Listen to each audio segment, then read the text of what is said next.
So the thing is, everything I do is to make or to help create an amazing player experience. Yeah. And when it comes to online, we know what it means. We don't want people to stay long in lobbies. We don't want latency. So everything needs to be tailored for that speed. So how do I do with all of the choices that we have with the infrastructure in the world, like the different data centers, the different host types, and the different providers? How do I cut through that, and how do I choose the best solution for my game? First, I totally agree that player experience is key. It's what matters for your game. It matters for the life cycle of your game. If you have happy players, they're more likely to buy your skins, your updates, your expansion packs. So that's the most important thing. So on the infrastructure side, there are a number of components which are important in that regards. First is, of course, the network capacity and latency of the provider that you're picking.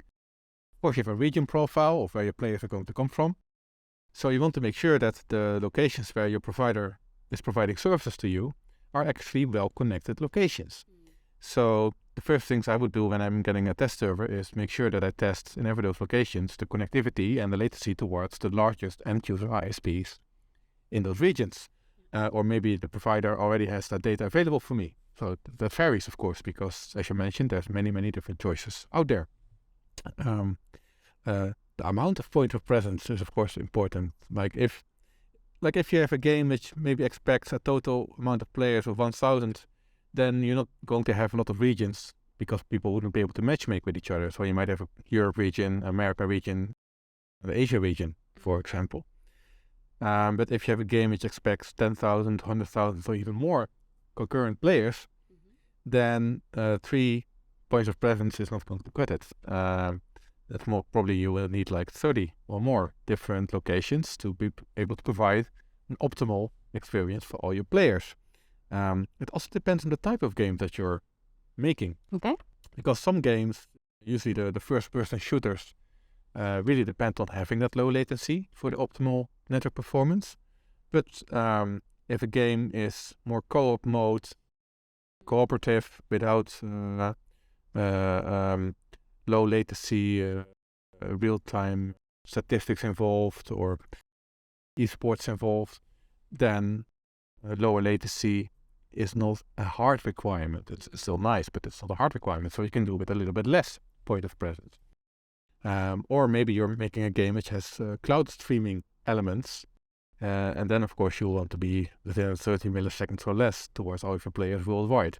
So to achieve that, you will need a provider with a lot of point of presence.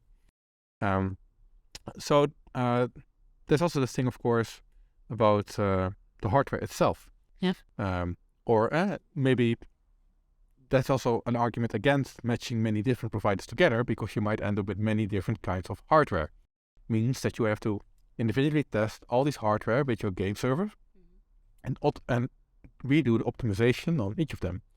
So ideally, you want to work with a party which can offer you standardized hardware, which will be the same on all the points of presence that they are, like 1 or maybe 2 different kind of models.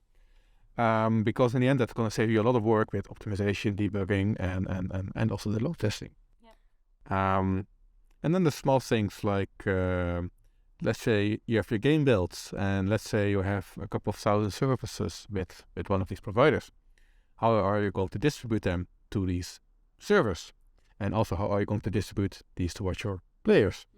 So, if I would always look for a provider which provides some additional services as well, such as a content distribution or a game orchestration platform, which can help you with making that easier to distribute these kind of